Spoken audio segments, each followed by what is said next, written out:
Following up on our video regarding the top tips for playing the medic class, here are my top 5 tips when it comes to playing the scout class.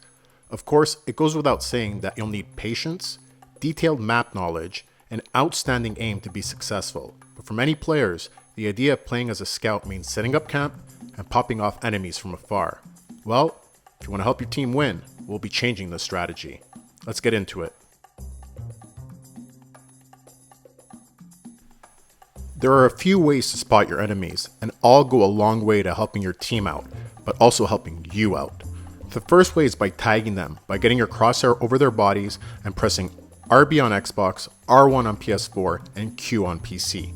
Doing this is super simple. You can even do this while staring down your scope.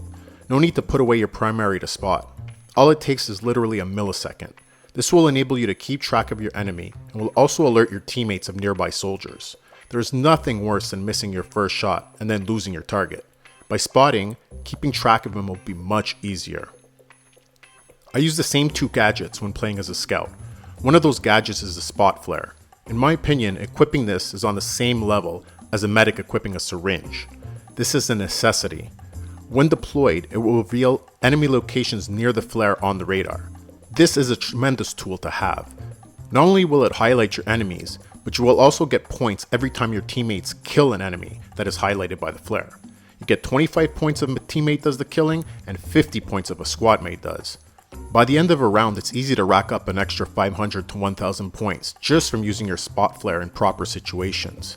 As an aside, the spot flare can also be used as a weapon, but I wouldn't depend on it too much to do damage, especially on an enemy that has full health.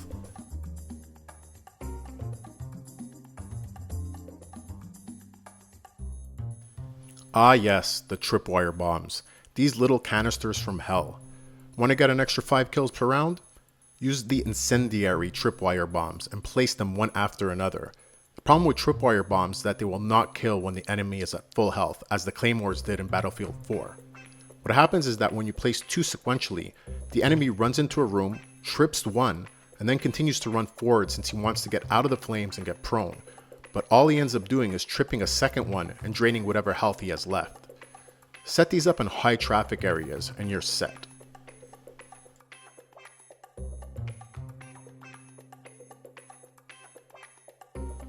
As a scout, the last thing you want happening is to be spawned into the middle of the action. You never want to spawn into the front line and retreat out to cover. In fact, you want to do the opposite. Spawn to an objective close to the action and move towards the objective your team is currently trying to control. This will enable you to scope out the situation, spot, and kill. The last thing you want to do is to be spotted, even before you're able to get one shot off.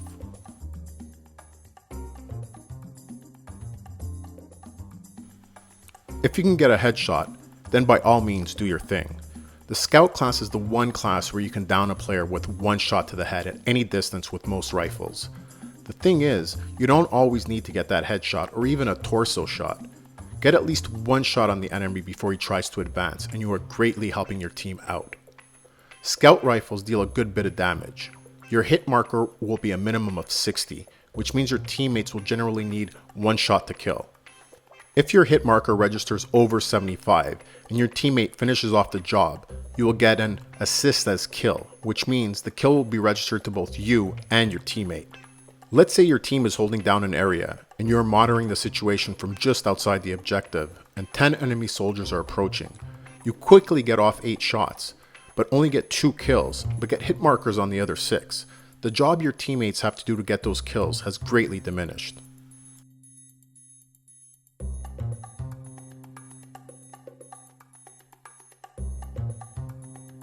The class you are playing is called the Scout class, not the Sniper class.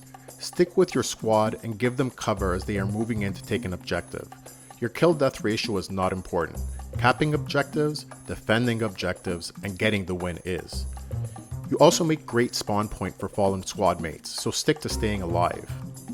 Follow your squad or teammates from behind, spot flare, and scout the objective from just outside the cap zone. This will give you a good overwatch position.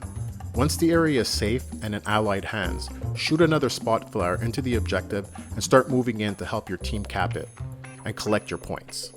What I tend to do is switch from primary to sidearm, when I am trying to take the objective.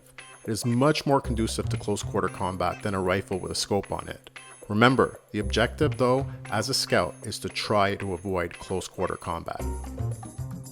For many players who haven't played as a scout before, there is a lot to get used to, and many find using a sniper rifle a challenge. Playing the scout class is one of the most difficult classes to play well. Unfortunately, the only thing you can really do is continue to practice, but hopefully my tips will help you round out your game.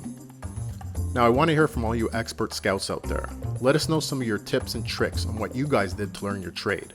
If you liked the video, please leave a like, and if you want to keep up to date with more of my content, please subscribe. Thanks for watching.